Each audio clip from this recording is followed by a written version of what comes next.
Radio उड़ान के updates लेने के लिए इस चैनल को सब्सक्राइब कीजिए और इस वीडियो को ज्यादा से ज्यादा लाइक कीजिए और शेयर कीजिए। For more info log on to www.radioudan.com। Previously used OCR apps didn't get proper formatting? Were tables or math content not correctly recognized? Want transcripts for videos or text with videos in an accessible format? Are you looking to learn and grow? iSTEM's new mobile app is here. Quickly extract text from images without worrying too much about layout or formatting. Get all content within an accessible document or image along with formatting, including multi-column documents, math content, tables, images, lists, links, headings, etc. Get transcript of any videos or visual in an audio-video accessible format. Learn and grow using set of resources right from basic assistive technology to advanced topics. Many more features coming. To download the iSTEM app from Play Store, just type in the search box i-STEM. And to download it from web portal, search on any browser www.portal.istemai.com, www.portal.istemai.com. जी दोस्तों, नमस्कार, आदाब, सत श्री अकाल। मैं दानिश महाजन। Programme एक मुलाकात में आपका बहुत बहुत स्वागत। प्रोग्राम एक मुलाकात में आज हम जिस शख्स को आपसे मिलवाने जा रहे हैं, रूबरू करवाने जा रहे हैं, उनके बारे में हाल ही में आपने कहीं ना कहीं जरूर पढ़ा या सुना होगा। बार बार आप लोगों की रिक्वेस्ट आ रही थी कि आप इनसे एक मुलाकात कब कर रहे हो, कब इनसे आप हमें मिलवा रहे हो।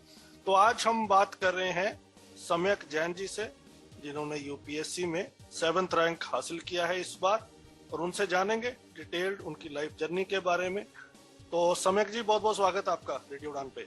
बहुत बहुत धन्यवाद। आपके सभी श्रोताओं को मेरा नमस्कार। सम्यक, सबसे पहले तो आपको बहुत बहुत मुबारकबाद हमारी टीम की ओर से, हमारे लिसनर्स की ओर से। तो मुझे ये बताएं, सम्यक का मतलब क्या होता है?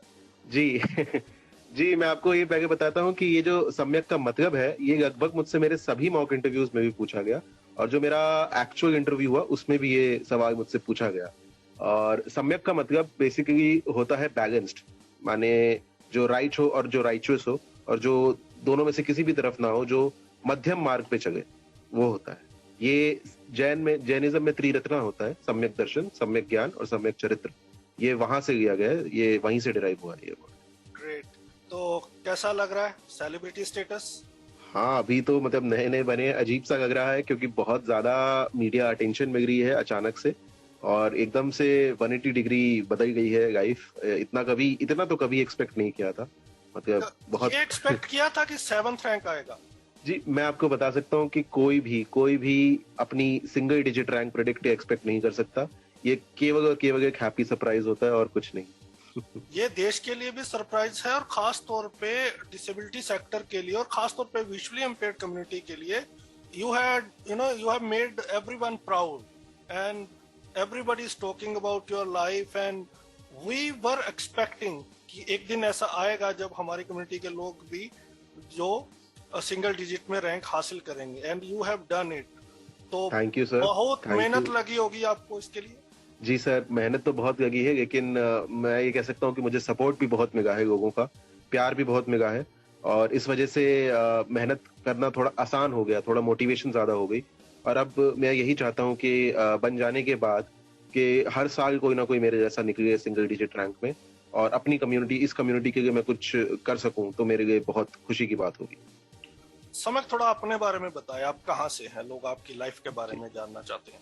जी जी, मेरा जन्म दिल्ली में ही हुआ था। मैं स्टार्टिंग के 13 साल दिल्ली में ही रहा हूँ। तो मेरी प्राइमरी एजुकेशन दिल्ली की हुई है। दिल्ली में ईस्ट दिल्ली शाहदरा डिस्ट्रिक्ट से बिलोंग करता हूँ मैं। उसके बाद मेरे फादर, जो कि एयर इंडिया के साथ नौकरी करते हैं, उनका ट्रांसफर हो गया मुंबई। तो अगले 5 साल मेरे मुंबई में बीते। इस वजह से मैंने अपनी 10th और 12th अपनी सारी हायर एजुकेशन मुंबई से कंप्लीट करी। 10th मैंने आईसीएससी बोर्ड से करी, एंड 12th मैंने सीबीएसई बोर्ड से करी। तब तक मुझे कोई समस्या भी नहीं थी मेरे विजन में। तब तक मैं नॉर्मल लाइफ जी रहा था। बट व्हेन आई टर्न्ड 18, जब मैं 18 साल का हुआ, तब एक चेकअप के दौरान मेरे को ऑप्थेल्मोलॉजिस्ट ने बताया कि ये है, आपके विजन में दिक्कत है, आप बड़े डॉक्टर को दिखाइए। तो तब मैं इंजीनियरिंग कर रहा था और कुछ दिक्कतें आ रही थी, इस वजह से जरूरी हो गया था डॉक्टर के पास जाना।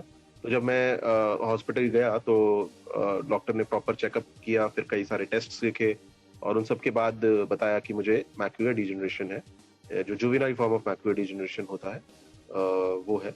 और सबसे बुरी बात जो इसकी वो ये है कि ये प्रोग्रेसिव होती है, तो विजन धीरे धीरे आपका कम होता रहता है। कभी कभी लगता है स्टेबल है, कभी कभी लगता है कम हो रहा है, तो कहीं वहीं पे था।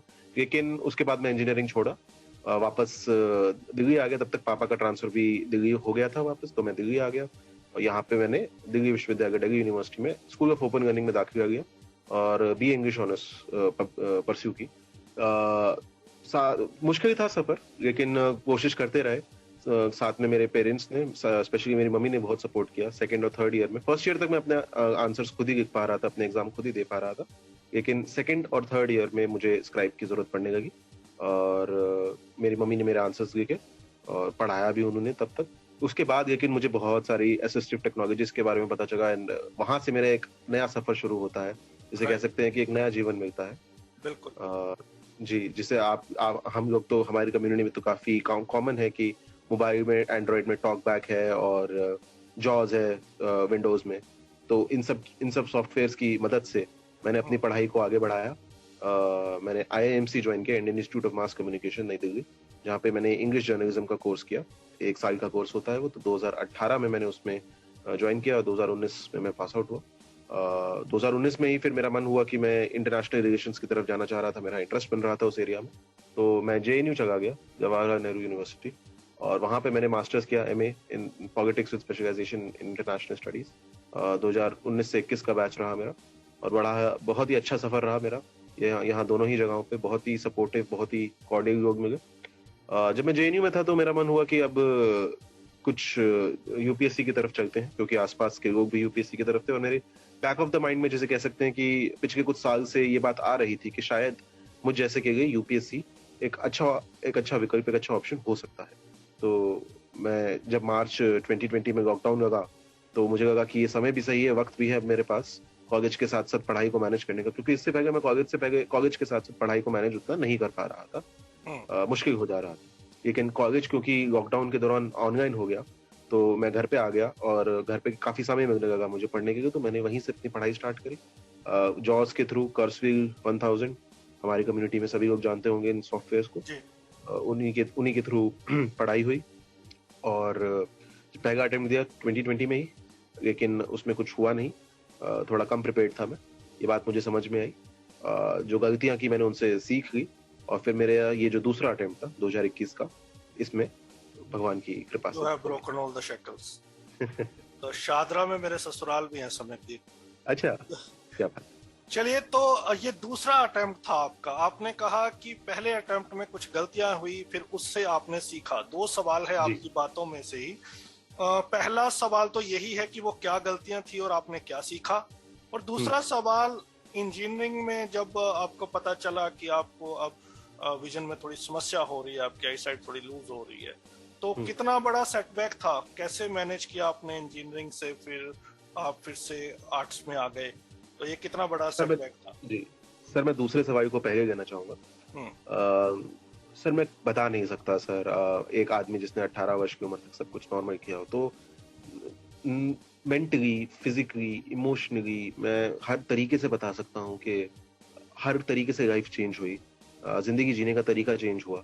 मैं जिस तरीके से अब तक काम करता आ रहा था, मैं धीरे धीरे रियलाइज किया कि मैं वो काम उन्हीं तरीकों से और नहीं कर सकता आगे। बहुत सारी चीजें थी जो मुझे करना पसंद था और मैं उन्हें नहीं कर पा रहा था। फिर से मुझे वीडियो गेम्स वगैरह प्ले स्टेशन पे खेलना पसंद था। मेरे को बहुत कुछ गिव अप करना पड़ा और वो, मैं ये कह सकता हूँ कि मेरे लिए बहुत मुश्किल समय था। उसको अंदर तरीके से एक्सेप्ट करना कि मेरे साथ ये हुआ है। पहले तो डिनाइल मोड में रहता है आदमी कि नहीं, मैं ठीक हूँ, मेरे को कुछ नहीं है। दूसरे में फिर सेकंड जब फेज आता है तो फाइट करता है कि ठीक है, कुछ है, लेकिन मेडिकल साइंस में इलाज होगा, कुछ कहीं ना कहीं तो होगा। तो आप मानेंगे, मैंने दुनिया का कोई कोना नहीं छोड़ा। भारत छोड़िए, मैंने दुनिया का कोई कोना नहीं छोड़ा। मैं मॉस्को तक गया, रशिया तक, केरल से लेकर मॉस्को तक, मैं हर जगह कुछ ना कुछ ढूंढता रहा कि शायद कुछ मिल जाए। बहुत मुश्किल हुआ जब ये समझा कि शायद कोई इलाज भी नहीं है इसका, और तब मैंने कहीं ना कहीं इसको एक्सेप्ट किया कि ठीक है, अब मेरी आगे की जिंदगी शायद ऐसे ही है। इसी में सोचना है, इसी में देखना है कि क्या करना है। और मैं आपको बता नहीं सकता कि डिप्रेशन तो एक शायद छोटा वर्ड होगा जिस दौर से मैं गुजरा हूँ। बट मैं अपने आप को खुशकिस्मत मानता हूँ कि मेरे पास ऐसे लोग थे, मेरे माँ बाप ऐसे थे, और भी लोग थे जिन्होंने मेरी एक टीचर रही है मेरी ग्रेजुएशन के टाइम की, चंडिता मैम, जिन्होंने मुझे बहुत समझा, सपोर्ट किया और मोटिवेट किया। और ऐसे ही लोगों की वजह से मैं उन चीज़ों से बाहर निकला और लड़ना सीखा जिंदगी से, जिसे कह सकते हैं। आपके दूसरे सवाल पर आते हुए कि क्या गलतियां करी मैंने प्रीलिम्स में, तो जहां तक मैं समझ पाया मैंने 2 गलतियां की कि यूपीएससी का प्रीलिम्स जो होता है वो बहुत अनप्रिडिक्टेबल होता है, उसमें आप चांसेस नहीं ले सकते। तो अगर आप सोचें कि मैं फलाना सब्जेक्ट ना पढ़ के जाऊं और उससे ज्यादा क्वेश्चंस नहीं आएंगे, उसको पढ़े बगैर काम चल जाएगा, तो वो शायद सही नहीं स्ट्रैटेजी रहेगी। आपको प्रीलिम्स में सभी कुछ पढ़ना पड़ेगा जितना सिलेबस है। आप कुछ लोग कहते हैं कि एंशिएंट हिस्ट्री से ज्यादा सवाल नहीं पूछते या मिडिवल से नहीं पूछते या कुछ और चीज को आप टेकन फॉर ग्रांटेड ले सकते हो। मुझे नहीं लगता कि ऐसा कुछ भी है प्रीलिम्स में। आपको सभी को तवज्जो देनी पड़ेगी, शायद किसी को ज्यादा दें किसी को कम दें, लेकिन देनी तो सभी को पड़ेगी। दूसरी बात, आपको अटेम्प्ट्स बढ़ाने पड़ेंगे। जब मैंने अपना फर्स्ट अटेम्प्ट दिया तो मैंने कुछ 60 क्वेश्चन अटेम्प्ट किए थे एंड मुझे समझ में आया कि मेरे अटेम्प्ट ही बहुत कम है, 100 में से 60 में से नहीं होगा। तो जब मैंने अपना दूसरा अटेम्प्ट दिया तो मैंने 87 क्वेश्चंस अटेम्प्ट किए। आपको लगभग वही अटेम्प्ट रेशियो मेंटेन करना पड़ेगा 85 to 90 के बीच में, तब जाकर के कहीं होगा। इस समय लगभग 5000 लोग सुन रहे होंगे आपका शो, और उसमें से 3200-3300 लोग ऐसे होंगे जो यूपीएससी की तैयारी कर रहे हैं। वो सुबह से लेके शाम तक यूट्यूब चैनल देख रहे होंगे कि कब ये इंटरव्यू अपलोड होगा। तो इसलिए उनके पेट सवाल होते हैं जो मुझे पूछने ही होते हैं, क्योंकि मेरे पास कोई ऑप्शन नहीं है। तो 2-3 सवाल उनके लेते हैं। शो भी उन्हीं के लिए कर रहा हूँ। मैं चाहता हूँ कि अगर मेरी स्टोरी किसी तक पहुंच सके, उसकी कोई मदद हो सके, तो शायद उससे अच्छा कुछ नहीं होगा। जी, तो हम मान के चलिए कम से कम 3000 कैंडिडेट सुन रहे हैं आपका शो, डिसेबिलिटी सेक्टर में खास तौर पे। जी। समय मुझे ये जानना है, और एक चीज यहाँ ये भी क्लियर कर दूं कि बहुत सारे नॉन डिसेबल्ड भी सुनते हैं। बहुत सारे लोगों को ये रहता है कि सिर्फ डिसेबल्ड ही इसे सुनते हैं। तो काफी सारे लोगों के मुझे फोन कॉल्स भी आते हैं, तो और भी जो मेन स्ट्रीम में यूपीएससी की तैयारी कर रहे होंगे तो वो भी सुन रहे होंगे, और जनरल पब्लिक तो सुनती है।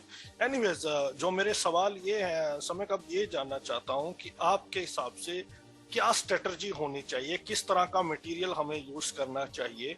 और कई लोग मैंने ये देखा है कि मन में ये धारते हैं कि सिर्फ हमें 2 अटेम्प्ट देखने हैं या 3 अटेम्प्ट देखने हैं, तो उनके लिए आप क्या कहेंगे?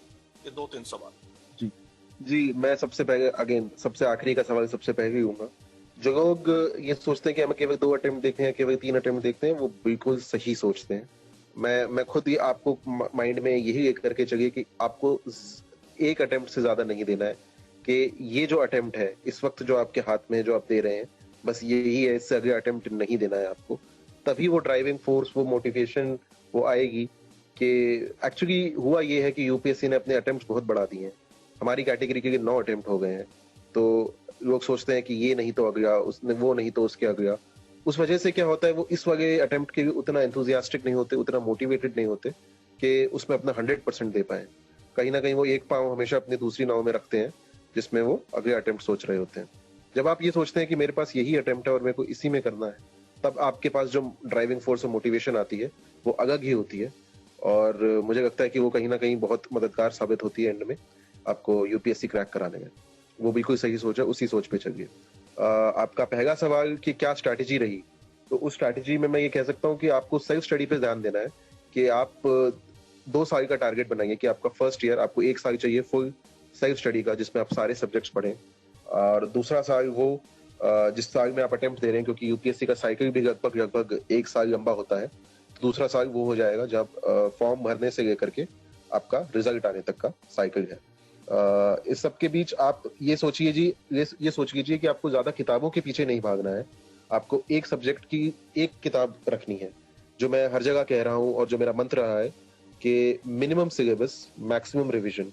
आपको किताबों के लिए नहीं, आपको रिवीजन के लिए लालची होना है कि किसी तरीके से एक और रिवीजन और एक और रिवीजन, वो बहुत जरूरी है। मेरे मन में हमेशा ये था कि हाँ अच्छा हो गया है, ये सब्जेक्ट पक्का हो गया है, लेकिन अगर एग्जाम से पहले एक और रिवीजन मिल जाए तो मजा आ जाए। मैं उसी धर्रे पे चला हूँ और शायद कहीं ना कहीं उसका फल भी मुझे मिला है। तो मिनिमम सिलेबस मैक्सिमम रिवीजन। मैं ये जानना चाहता हूँ कि बहुत सारे लोग कहते हैं कि द हिंदू का एडिटोरियल पढ़ना चाहिए, कुछ लोग कहते हैं कि बीबीसी को आप पढ़ना चाहिए। जी तो किस तरह का मटेरियल यूज करना चाहिए? कुछ लोगों का कहना है कि जो एनसीईआरटी की किताबें हैं वो बहुत हेल्पफुल हैं, तो जी कुछ टिप्स हमारे लिसनर्स को दीजिए। जी जी देखिए, अखबार की मैं बात करूंगा, लेकिन आप ये समझ लीजिए कि मैं सबसे पहले तो किसी भी न्यूज़पेपर को इंडोर्स नहीं कर रहा। ये जो मेरे व्यूज हैं, ये मेरे निजी व्यूज हैं, पर्सनल व्यूज हैं। इसी के साथ साथ मैं अपनी कहानी से बताता हूँ आपको कि जब मैं 2020 में तैयारी करना शुरू किया, तब मैं द हिंदू पढ़ रहा था, क्योंकि सब मैंने आसपास ये देखा था कि यूपीएससी के एस्पिरेंट्स जो है हिंदू पढ़ा करते हैं। तो मैंने हिंदू का सब्सक्रिप्शन लिया और हिंदू का ऐप डाउनलोड करके डिजिटल माध्यम से हिंदू पढ़ता था। जब मैंने अपना फर्स्ट अटेम्प्ट दिया तो मुझे ये बात रियलाइज हुई कि आज के समय में जो यूपीएससी मांग रहा है, शायद वो आज के समय का हिंदू वो डिमांड पूरी नहीं कर पा रहा है। तो इस वजह से हमें आज के समय में यूपीएससी निकालना है, तो हमें आज के समय में वो अखबार ढूंढना होगा जो कि उस डिमांड को फुलफिल कर पा रहा हो, उसको मीट कर पा रहा हो। तो कहीं ना कहीं मेरे को लगा कि द इंडियन एक्सप्रेस, जो मैंने अपना मेन अखबार बनाया अपने दूसरे अटेम्प्ट में, वो यूपीएससी पॉइंट ऑफ व्यू से एक मच बेटर न्यूज़पेपर रहेगा। आप उसको पढ़ें, उसमें जो एडिटोरियल सेक्शन है, उसका जो एक्सपीरियंस सेक्शन है और जो उसकी बाकी की भी खबरें हैं, बहुत सटीक, बहुत बढ़िया और यूपीएससी के लिए बहुत बहुत बेनिफिशियल रहती हैं। तो मैं अपने सभी श्रोताओं को इंडियन एक्सप्रेस रिकमेंड करूंगा अगर मैं कर सकूं तो। जी। कितने घंटे आप स्टडी करते थे? ये सवाल भी आपको हर कोई पूछता होगा, और बहुत सारे लोग का कहना, कोई कहते हैं कि 2 घंटे, कोई कहता है 4 घंटे, कोई कहता है 8 घंटे। जितने इंटरव्यूज पढ़ो, सबके अपने अपने एक्सपीरियंस है। तो जैसे आपने बहुत सही कहा कि आप ना तो किसी न्यूज़पेपर को इंडोर्स कर रहे हैं और ना ही किसी को डेनिग्रेट कर रहे हैं। ये at the end of the day हर पाठक की, हर लिसनर की अपनी चॉइस होती है, but you are just sharing your own experiences. जी। तो मैं बताऊं कि लोगों को विश्वास नहीं हो रहा कि मैं 6 से 7 घंटे पढ़ता था, और लोगों को विश्वास नहीं हो रहा कि कोई 6 से 7 घंटे पढ़कर सेकंड अटेम्प्ट में ही कैसे निकाल सकता है। तो यहाँ तक कि मैंने एक अपना इंटरव्यू दिया था, और उस पर यूट्यूब पे जब वो अपलोड हुआ, मैंने उसके कमेंट सेक्शन में देखा कि किसी ने लिखा कि ये आदमी झूठ बोल रहा है, इतना कम पढ़ करके दूसरे ही अटेम्प्ट में नहीं हो सकता। तो उसको देख करके मुझे बड़ी हंसी आई। लेकिन मैं ये कहूंगा कि अगर आप जब पढ़ रहे हैं किताब खोल करके या कंप्यूटर से गा करके, तो आप अपना 100% अपनी 100% कॉन्सेंट्रेशन उसको दीजिए। तब इधर उधर की चीजें मत सोचिए। और अगर आप उस श्रद्धा के साथ पढ़ाई कर पा रहे हैं, तो मुझे लगता है कि 6 से 7 घंटे एक दिन में कंसिस्टेंसी के साथ, उससे ज्यादा हो भी नहीं पाएगा और इससे ज्यादा जरूरत भी नहीं है। लेकिन कंसिस्टेंसी मेंटेन कीजिए। इसके साथ मेरा एक यही कैवियाट है कि maintain consistency with 6 to 7 hours a day. That is very important. As per now we have spoken कि किस तरह का मटेरियल यूज करना चाहिए, क्या स्ट्रेटजी होनी चाहिए। जनरली क्या 4-5 टिप्स रहेंगे जो यूपीएससी एस्पिरेंट्स हैं आपके? किस तरह की बॉडी लैंग्वेज होनी चाहिए, किस तरह का माइंडसेट होना चाहिए, लेजर के लिए क्या करना चाहिए, प्लेजर के लिए क्या करना चाहिए? जी। देखिए, स्ट्रैटेजी वही, आपने एनसीईआरटी की भी बात की थी, तो मैं कह देता हूँ कि एनसीईआरटी भी एक बहुत इम्पोर्टेंट किताब है। इनफैक्ट कुछ सब्जेक्ट्स के लिए मैंने एनसीईआरटी के अलावा किसी दूसरी किताब को रेफर भी नहीं किया, जैसे इकोनॉमिक्स हो गया, ज्योग्राफी हो गया, एंशिएंट हिस्ट्री हो गया, मेडिवल हिस्ट्री हो गया। इनके लिए एनसीईआरटीज काफी हैं, उनसे बाहर जाने की जरूरत भी नहीं है। आपकी बॉडी लैंग्वेज, आप एक कंफर्टेबल रूम में बैठिए जहाँ पे आप देर तक बैठ करके पढ़ सकते हैं। आपको ज्यादा से ज्यादा देर तक बैठने की कोशिश करनी है, कम से कम 2 से 3 घंटे आप एट अ स्ट्रेच बैठ सके। उसके साथ साथ माइंडसेट को पॉजिटिव रखिए, बहुत रखना जरूरी है। आपको डे 1 से बिलीव करना है कि आपका हो जाएगा। बिलीव बहुत इंपॉर्टेंट है। जब तक आप बिलीव नहीं करेंगे कि आपका होगा, तब तक आपका नहीं होगा। That is the first step. आपके अंदर तक बिठा लीजिए कि होना तो है ही मेरा, है ना। तो ये बिलीव बहुत इंपॉर्टेंट है। बाकी लेजर एंड प्लेजर के लिए मैं कहूंगा कि आप अच्छे से आराम कीजिए, सोइए। मैं दिन में 8 से 10 घंटे की नींद लिया करता था, तो मेरे को पसंद है। और आप एक्सरसाइज कीजिए थोड़ा सा, चाहे तो वॉक पे चले जाइए, चाहे तो अपने और कुछ पुशअप्स वगैरह कीजिए, या घर में ही कुछ एक्सरसाइज कीजिए। योगा कीजिए, योगा बहुत अच्छा रहता है। मैं मूवीज देखने का शौकीन हूँ, तो मूवीज देखिए, लेकिन एग्जाम के एकदम नजदीक नहीं। जब एग्जाम थोड़ा दूर हो तभी तक देखिए। गाने सुनिए, मैं सॉन्ग्स का शौकीन हूँ, तो रिलैक्स करने के लिए पसंदीदा गाने सुन सकते हैं आप, जो कि काफी मूड चेंजिंग साबित होता है, कम से कम मेरे लिए। डिसेबिलिटी सेक्टर के लिए आपके क्या प्लान्स हैं? क्या आपको लगता है कि आज के डेट में कौन सी 2-3 ऐसी चीजें हैं जो जहां इम्प्रूवमेंट की गुंजाइश है, जिसके ऊपर गवर्नमेंट को ध्यान देना चाहिए, हमें ध्यान देना चाहिए? जी जी, अभी कुछ ही देर पहले मैं और मेरे पिताजी इसी बारे में बात कर रहे थे कि जो पब्लिक प्लेसेस हैं उनकी एक्सेसिबिलिटी सुधारने की बहुत जरूरत है कि डिसेबल फ्रेंडली के नाम पे सिर्फ लिप सर्विस करी है सरकार ने। एक व्हीलचेयर वाला आदमी आज एक लो फ्लोर बस में भी नहीं चढ़ सकता, अगर मैं दिल्ली की बात करूं तो। फुटपाथ जो है वो कतई हम जैसे लोगों के लिए वॉकर फ्रेंडली नहीं है। तो जो एक्सेसिबिलिटी है पब्लिक प्लेसेस की वो बहुत खराब है। मुझे लगता है कि सबसे पहले और सबसे जरूरी उन चीजों पे काम करने की जरूरत है। जो दूसरा है, मुझे लगता है कि एक सोसाइटी में एक साइकोलॉजिकल चेंज लाने की जरूरत है। लोगों का नजरिया डिसेबल्ड लोगों की तरफ बदलने का जरूरत है कि वो डिसेबल्ड नहीं है। मैं मानता हूं कि the better word is the differently abled, कि वो वही काम दूसरी तरीके से कर सकते हैं लेकिन कर सकते हैं। तो इस नजरिए को बदलने की जरूरत है कि हमें कि डिसेबल्ड नहीं, डिफरेंटली एबल्ड, तब जाकर के सोसाइटी कहीं ना कहीं रिस्पेक्ट करेगी और आगे बढ़ाएगी। पर जो डिसेबिलिटी सेक्टर के लोग हैं वो इस तरह की टर्मिनोलॉजी को एक्सेप्ट नहीं करते हैं। वो कहते हैं कि यूनाइटेड नेशन ने जो टर्मिनोलॉजी दी है पर्सन्स विद डिसेबिलिटीज, तो उनके अलग विचार हैं इसके ऊपर। काफी लंबी डिबेट पिछले 10 सालों से चल रही है। तो वो क्योंकि डिफरेंटली एबल जो आप कह रहे हैं वो आप बहुत सही तरीके से उसको कह रहे हैं कि हम डिफरेंटली काम करते हैं, लेकिन जनरल सोसाइटी जब हम इस तरह की टर्मिनोलॉजी लेते हैं तो वो हम एक डिफरेंट अलग नजरिए से देखते हैं। तो इसलिए शायद डिसेबिलिटी कम्युनिटी में डिफरेंटली एबल्ड शब्द को एक्सेप्टेंस नहीं है। समय की ये बताया आपने, बहुत इंपॉर्टेंट चीजें बताई पब्लिक ये एक्सेसिबिलिटी। तो हम तो ये मानते हैं रेडियो उड़ान पे अगर चीजें एक्सेसिबल हो जाए तो डिसेबिलिटी रहे ही ना। तो disability is amount to inaccessibility.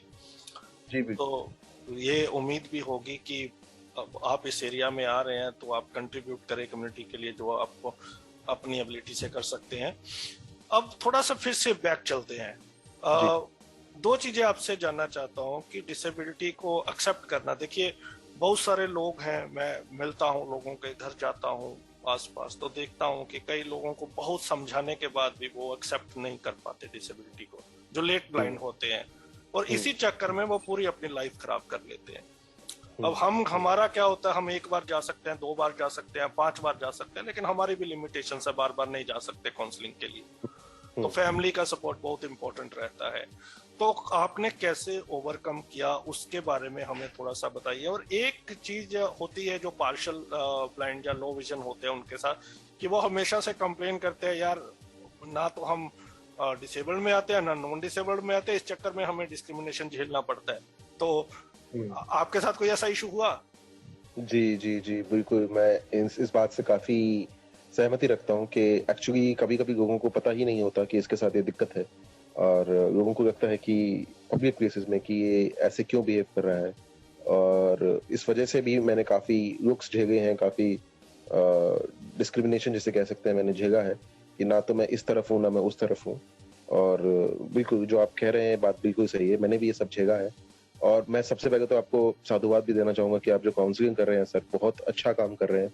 मैं समझता हूँ कि बहुत जरूरी है वो काउंसलिंग होनी, और रेडियो उड़ान ही नहीं, मेरे ख्याल से और भी ऐसे सेंटर सेटअप होने चाहिए, ऐसी हेल्पलाइंस होनी चाहिए जो कि इन लोगों को वो काउंसलिंग और वो बाकी की हर चीज मुहैया करा सके, जो कि इन्हें एक और बेटर और या फिर जिसे कहें कि एक मोर इक्वल लाइफ जीने में मदद कर सके। मैं जब इस फेज से गुजर रहा था तो मैं अपने आप को लकी मानता हूँ कि मेरे आसपास कुछ ऐसे लोग थे, जैसे मैंने बताया मेरी एक टीचर रही हैं, उन्होंने मेरी काउंसलिंग करी है। और भी मेरे आसपास कुछ लोग थे, मेरे फादर के फ्रेंड्स वगैरह, लोगों ने समझाया। और मैंने यूट्यूब पे काफी वीडियोस देखे, मोटिवेशनल वीडियोस देखे। मैं आपके चैनल के आसपास भी आया, मैंने आपके चैनल भी गया, मैंने आपकी ऐप भी डाउनलोड करी और मैंने आपके भी कई सारे प्रोग्राम सुने। तो यहीं सबसे मुझे मोटिवेशन मिला कि अगर क्या क्या कर सकते हैं ब्लाइंड एंड विजुअली इम्पेयर्ड, तो मैं भी कर सकता हूँ। ये मैंने समय को कहा था कि थोड़ा सा बोल देना रेडियो उड़ान के बारे में भी, अभी भाई और लिसनर्स हमारे आएंगे आपकी इस बात को सुनकर। तो समय ये बताएं कि अब ये घर में कैसा माहौल है। जैसे आपने कहा कि इंजीनियरिंग एक बार आपको छोड़नी पड़ी और इंजीनियरिंग से ये आपने शिफ्ट ली, तो ये यूपीएससी का प्लान आपने बताया कि जेएनयू जाने के बाद, इससे पहले क्या माइंड में था, क्या बनना चाहते थे आप? जी बैक ऑफ द माइंड में था, लेकिन कभी सीरियसली बैठ करके मतलब सोचा नहीं था कि कर ही लेना है। बैक ऑफ द माइंड में था कि शायद मेरे लिए यूपीएससी ज्यादा बेहतर नौकरी रहेगी। मैं जिंदगी में, मैं आपको बताऊं, मैंने एक चीज से समझौता नहीं किया, मैंने बहुत चीजों से समझौता किया है जब से ये सब हुआ है मेरे साथ, लेकिन एक चीज के साथ नहीं किया, वो थे मेरे सपने। वो थे मेरी आशाएं। लाइफ से मैं कुछ चाहता था, एंड मेरे को था कि अगर मुझे इस वक्त इतना सब कुछ हो जाने के बाद भी अगर अपने सपने पूरे करने हैं, जिस टाइप का जीवन मैं चाहता हूँ कहीं ना कहीं वो जीना है, तो मुझे लगता था कि शायद यूपीएससी और एक सिविल सर्विसेज की नौकरी शायद मुझे वो दिलवा सकती है। साथ ही साथ जब मैं जर्नलिज्म के साथ जुड़ा और मैं ग्राउंड जीरो वगैरह पे गया, तो मैं कहूँगा कि मैंने अपने ही देश को एक नए नज़रिए से देखा और ज़्यादा करीब गया मैं अपने ही देश के लोगों से, उनकी तकलीफ़ों से। और मुझे लगा कि मैं अपने ही नहीं, मैं बहुत लोगों की मदद करना चाहूँगा। मैं अपने देश को कहीं एक बेहतरी के रास्ते पे लेके जाना चाहूँगा। तो उसके लिए भी मुझे लगा कि शायद यूपीएससी एक सिविल सर्विसेज एक बेटर एजेंसी हो सकती है, तो वही चीज़ प्रोवाइड करने के लिए, तो इसी वजह से फिर यूपीएससी में आया। ये बिल्कुल हम आशा करेंगे कि आप लोग ही हैं जो साइकोलॉजिकल चेंज की आपने बात की है, वो आप लोगों से ही आएगा। आप लोग, और ये बात आपने बिल्कुल सही कही कि सिर्फ डिसेबिलिटी सेक्टर नहीं, हमें हर किसी के लिए काम करना है। तो मेन स्ट्रीम में जब तक काम करेंगे तभी लोगों का एक नजरिया बदलेगा कि जब ये पूरी हर किसी के लिए सोचते हैं, हर सेक्टर के लिए सोचते हैं, तो उनकी भी ड्यूटी है कि वो सबके लिए सोचें। लेकिन समय की ये एक इशू यहाँ पे है, शायद हम लोगों की एक्सपेक्टेशंस बहुत ज्यादा हाई है आप लोगों से। जाने जाने क्या है कि हम चाहते हैं कि आप जब, क्योंकि आपको वहां पर और भी बहुत सारा काम मिलेगा, लेकिन अभी तक जो रिजल्ट आना चाहिए, जो, क्योंकि अब तो बहुत सारे लोग यूपीएससी पास आउट हुए हैं और बहुत सारी सर्विसेज में हैं, लेकिन बहुत कुछ अभी कुछ सुनने को मिलता नहीं है कि वो डिसेबिलिटी इंक्लूजन, हो सकता है कि वो चुपचाप साइलेंट हीरो की तरह काम कर रहे हो, लेकिन अभी तक कुछ सुनने को मिला नहीं है कि डिसेबिलिटी सेक्टर के लिए कुछ किया जा रहा है उन द्वारा। लेकिन मैं चाहूंगा कि जो आपने इस नैरेटिव को आगे बढ़ाया जाए, और जो बाकी लोग भी मुझे सुन रहे हैं, कि जहां जहां आप कंट्रीब्यूट कर सके, क्योंकि पॉलिसी मेकिंग में आप लोग हैं, चेंज ऊपर से आना है, तो कम से कम जो भी आपका डिपार्टमेंट है आप एक्सेसिबिलिटी से शुरू करें कि अपना डिपार्टमेंट एक्सेसिबल बनाए आसपास, वो तो सबके लिए जरूरी है। तो ये बिल्कुल हम चाहेंगे कि आप इसे परस्यू करें। जी, चेंज देखिए, मैं कहूँगा कि ऑलरेडी आ रहा है, धीरे धीरे आ रहा है। आज चीजें और ज्यादा एक्सेसिबल हैं। 10 साल से पहले अगर मैं कंपेयर करूँ तो आरपीडब्ल्यूडी एक्ट आया 2016 में, उसके बाद भी चीजें बदली हैं।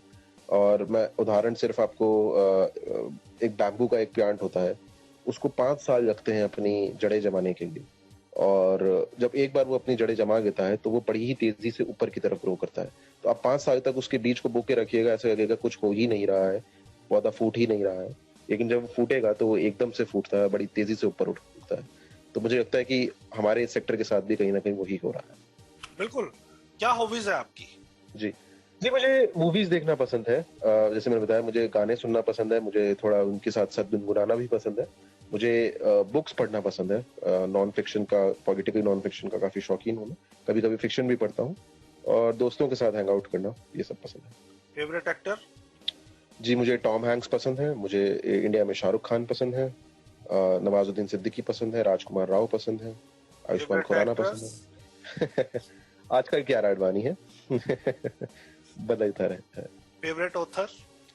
फेवरेट ऑथर मुझे सलमान रश्दी पसंद है, मुझे मार्केज पसंद है, मुझे प्रेमचंद पसंद है। अभी तो इतना ही बता। Favourite dish? फेवरेट डिश मुझे खाना बहुत पसंद है सर। आप मुझे कुछ भी खिला दीजिए, मुझे सभी खुशी खुशी खाऊंगा, लेकिन मुझे पिज्जा पसंद है, मुझे साउथ इंडियन का भी शौक है। Favourite book? फेवरेट बुक बताना बड़ा मुश्किल होगा, समय समय पे बदलता रहता है, लेकिन इस समय मैं कहूंगा midnight struggle by Salman Rushdie. क्योंकि ये बेईमानी होगी अगर मैं ये सवाल आपसे ना पूछूं इस इंटरव्यू में। आपने हर जगह जिक्र किया है कि आपके पेरेंट्स ने बहुत सपोर्ट किया, पर्टिकुलरली आपकी मदर ने, और आपने कहा कि आप अपना क्रेडिट अपने दोस्तों और अपनी माता को देना चाहेंगे अपनी सक्सेस का। थोड़ा सा आप बताएं हमारे लिसनर्स को कि कैसे सपोर्ट किया उन्होंने आपको।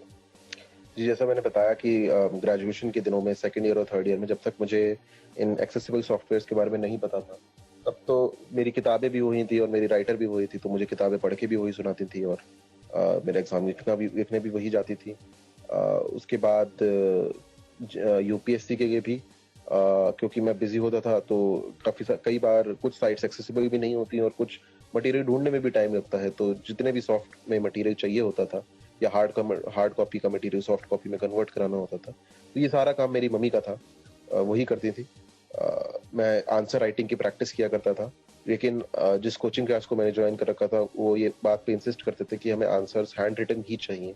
तो मैं क्योंकि मेरे और मम्मी के टाइमिंग्स बड़े अलग अलग थे, वो वर्किंग है और मैं अक्सर रात को पढ़ता था, वो रात को सोती थी, तो मैं जो है क्वेश्चंस को पढ़ के उनका आंसर टाइप कर देता था वर्ड फाइल में और वो वर्ड फाइल उनको दे देता था। उनको जब समय मिलता था तो वो वर्ड फाइल से कॉपी करती थी, हाथ से लिखती थी और स्कैन करके अपलोड करती थी। तो ये सारा काम उन्होंने किया है। मेरे प्रीलिम्स उन्हीं ने लिखे हैं, मेरे साथ साथ पूरी मेहनत करी है उन्होंने। सीसैट के लिए भी बहुत मेहनत करी है उन्होंने, तो बहुत बहुत मेहनत करी है। ऑफिशियली आप दोनों ही एक तरह के आईएएस हैं कि भाई जी, वो भी उतनी प्रिपेयर्ड हो गई हैं, उन्होंने आपको तो कर ही दिया है। तो क्या सम्यक शरारती हैं? ये सवाल आप मेरी माता जी से पूछेगा, मुझसे नहीं।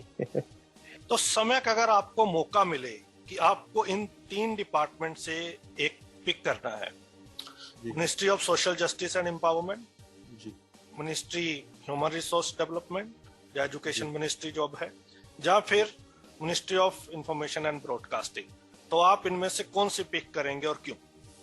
जी, तीनों ही बहुत अच्छी मिनिस्ट्रीज हैं और मुझे लगता है कि तीनों से ही मुझे एक बहुत यूनिक अपॉर्चुनिटीज मिलेंगी सोसाइटी को सर्व करने की। लेकिन शायद मेरा झुकाव थोड़ा मिनिस्ट्री ऑफ एजुकेशन पे ज़्यादा रहेगा, क्योंकि मुझे ऐसा लगता है कि मैं उसके थ्रू बाकी सब चीज़ों को साध सकता हूँ। अगर मैं एजुकेट कर दूंगा लोगों को तो मैं जो सोशल जस्टिस और एम्पावरमेंट है वो अपने आप हो जाएगी, और इन्फॉर्मेशन एंड ब्रॉडकास्टिंग भी कहीं ना कहीं उसमें होगी, क्योंकि मैं इन्फॉर्मेशन एजुकेशन के थ्रू ही डिसिमिनेट करूंगा। तो मैं मिनिस्ट्री ऑफ एजुकेशन को चूज करना चाहूँगा। कौन सी एक ऐसी पर्सनैलिटी है जिसके साथ आप मिलना चाहोगे? You are waiting to meet him और her but you did not get a chance. जी, ऐसे तो बतेरे लोग होंगे, लेकिन शायद प्राइम मिनिस्टर जी किसी दिन शायद। जी, मुझे लगता है ये सपना तो आपका जल्दी साकार हो जाएगा। पता नहीं सर। होपफुली। तो कौन सा एक ऐसा प्लेस है जहां आप घूमना चाहोगे? कौन सा है कैसा सर? मैं पिछले 3 साल से पेरिस जाने का प्लान बन रहा है और 3 साल से कैंसिल हो रहा है, तो पेरिस या यूरोप जरूर सबसे पहले। बीनो जफीन एक विजुअली इम्पेयर्ड आईएफएस है, अगर आपने नाम सुना हो तो। जी जी। तो उनको पेरिस में वो आईएफएस मिला था, फॉरेन सर्विसेज, उनकी रिक्रूटमेंट हुई थी। अच्छा, तो कोई पता नहीं आपका नंबर भी आ जाए उसके बाद। या वहां रहने को मिल जाए वहां पे। चलिए सबक, बहुत अच्छा लगा आपसे बात करके। एक अपनी ईमेल आईडी जरूर हमारे लिसनर्स के साथ शेयर करें कि जिनको आपसे गाइडेंस लेनी हो या आपसे इंटरेक्शन करनी हो, तो आप अपनी ईमेल आईडी हमारे लिसनर्स के साथ शेयर करें। जो लोग भी मुझसे कनेक्ट करना चाहते हैं या मुझसे कुछ भी पूछना चाहते हैं, डाउट वगैरह, तो वो मुझे ईमेल भेज सकते हैं। मेरी ईमेल आईडी है jainsamyak64@gmail.com, jainsamyak64@gmail.com। कुछ और जो हमारे लिसनर्स के साथ आप शेयर करना चाहें जो मैंने आपसे ना पूछा हो अभी तक? मैं बस उनको यही कहना चाहूँगा कि आप पॉजिटिव रहिए, आप अपनी कमियों को कमियों की तरह मत देखिए, उनके अलावा आपके पास क्या कुछ है आप उन पे फोकस कीजिए। आपके पास क्या है उन पे फोकस कीजिए, क्या नहीं है उसको मत देखिए। हर किसी के साथ कुछ ना कुछ दिक्कत है, कुछ ना कुछ प्रॉब्लम है, आपके साथ ये है, कोई बात नहीं, भूल जाइए, आगे बढ़िए, कोशिश कीजिए, जरूर होगा। तो अभी क्या आप कोशिश करें लोगों से जानने के लिए कि भाई अगर ये वाली सर्विस मिली तो कैसे हैंडल करना है? और समय एक चीज जरूर बताएं जो लो विजन है उन लोगों के लिए, कौन सी असिस्टिव टेक्नोलॉजीज आप यूज करते थे या करते हो रेदर? हाँ, तो मैं एंड्रॉयड में टॉकबैक का फीचर आता है, सबसे ज़रूरी मेरे को वही लगता है। उसके साथ साथ एक ऐप आ जाती है एंड्रॉयड में, @voice अलाउड रीडर, वो कोई भी PDF आपको पढ़ के सुना देती है फ़ोन में, काफ़ी ज़रूरी है। इसी के साथ साथ एक और ऐप है एंड्रॉयड की, स्मार्ट गेंस, या फिर इसके साथ साथ अब गूगल का लुकआउट भी आ गया, गूगल लुकआउट, सेम ही चीज़ है दोनों। उनको यूज़ करता था कि किसी भी फोटो के अंदर का क्या टेक्स्ट है वो पढ़ने के लिए। मैग्निफिकेशन होता है एंड्रॉयड का फीचर, वो सब करने के लिए। और अपने विंडोज़ की बात करूँ तो विंडोज़ पे जॉज यूज़ किया करता था, जॉज 18, अब मैं जॉज 21 पे शिफ्ट कर रहा हूँ, और कर्सवील 1000, ये 2 मेरे मेन सॉफ्टवेयर्स रहे। कोई प्रेशर है माइंड में कि अब इतना रैंक आया है तो आपको ऑब्वियसली जो आप चाह रहे थे वही मिलेगा, और कैसे उसको आप प्लान्स को एग्जीक्यूट करना है, मतलब are you nervous about? Performance का प्रेशर तो रहता ही है कि कहीं ना कहीं अब सोसाइटी की उम्मीदें मुझसे शायद बड़ी हैं, तो अपने आप को एक बार और प्रूव करके दिखाना है, तो प्रेशर तो डेफिनेटली रहता ही। एक प्रेशर और भी रिलीज हुआ होगा आपके माइंड से, बहुत सारे लोग हैं जिनका रैंक अच्छा नहीं आता, फिर वो अपीयर होते हैं, तो अब तो आपका अच्छा रैंक है, तो कम से कम आपको ये प्रेशर नहीं होगा। मानेंगे सर, जिस वक्त मेरा रिजल्ट आया मंडे को, क्योंकि संडे को नेक्स्ट प्रीलिम्स है, मैं उस वक्त संडे की प्रीलिम्स की तैयारी कर रहा था, वो उसी के पढ़ रहा था, पता चला रिजल्ट आया। तो जब रिजल्ट देखा तो सबसे पहले दिमाग में यही आया कि चलो संडे को तो वापस नहीं जाना है रिजल्ट एग्जैक्टली। ये मतलब काफी प्रेशर रिलीज होता है माइंड से। जी, अच्छा, आपने बोला थोड़ा सा गुनगुना भी लेते हैं, तो जब आपका रिजल्ट आया तो कौन सा गाना जहन में आया सबसे पहले? एक बार तो आपने चिल्ला के एक बार तो हूटिंग की होगी, शुक्र है, थैंक गॉड। जी जी जी जी जी, वो गली बॉय के एंड में गाना आता है, पत्ते सीधे पड़े बाजी तू ही जीत गया, वक्त मुश्किल था मगर जैसे भी हो बीत गया, आज दुनिया भी तेरे साथ गुनगुनाती है, कल अकेला ही था जो दुख भरा सो बीत गया। तो बस तब से दिमाग में यही गाना बज रहा है पिछले। अरे जबरदस्त, आप तो बहुत अच्छा गाते हैं यार। Thank you. बहुत सारी फीमेल्स भी रीच आउट कर रही होंगी अब तो आपको। आपको क्या लगता है, पहले नहीं कर रही थी? अब और बढ़ जाएगा ना, अब घर वालों की थोड़ी चिंता, अब शादी का प्रेशर जल्दी आना शुरू हो जाएगा आपके ऊपर। अब हटाना पड़ रहा है वो प्रेशर, अभी नहीं।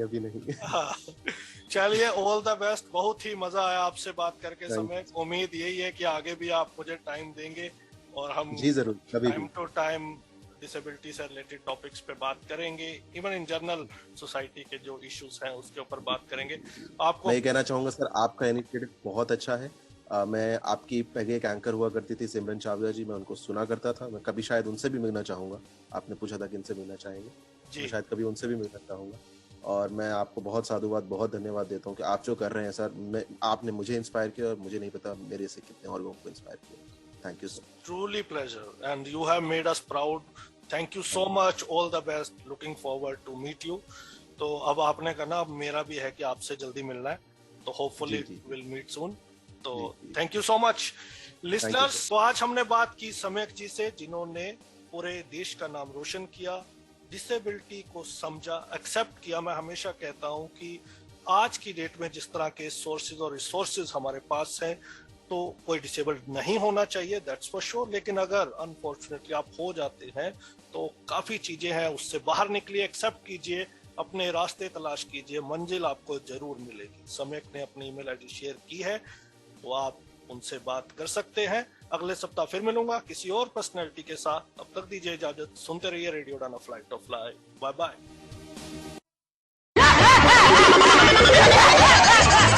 अरे जाती है तो जाने भाई, सुबह सुबह क्या करके डरा मत। नमस्कार दोस्तों, मैं हूं दिलीप जोशी, तारक मेहता का उल्टा चश्मा का आपका प्यारा सा जेठालाल, और आप मुझे सुन रहे हैं रेडियो उड़ान, a flight of life. For more info, log on to www.radioudan.com. Subscribe our YouTube channel RADIO UDAAN. Stay tuned, keep listening Radio Udan.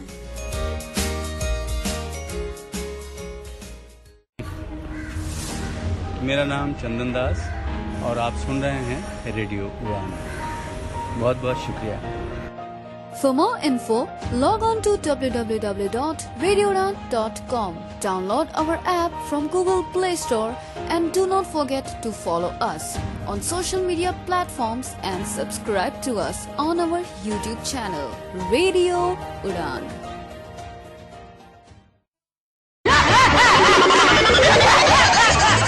अरे जाती है तो जाने भाई, सुबह सुबह क्या करके डरा मत।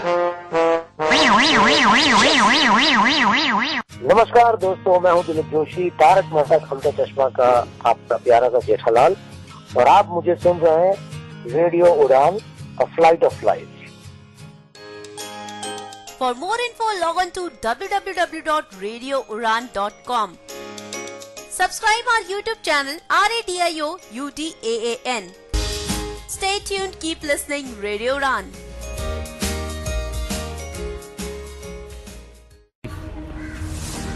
मेरा नाम चंदन दास और आप सुन रहे हैं रेडियो उड़ान। बहुत बहुत शुक्रिया।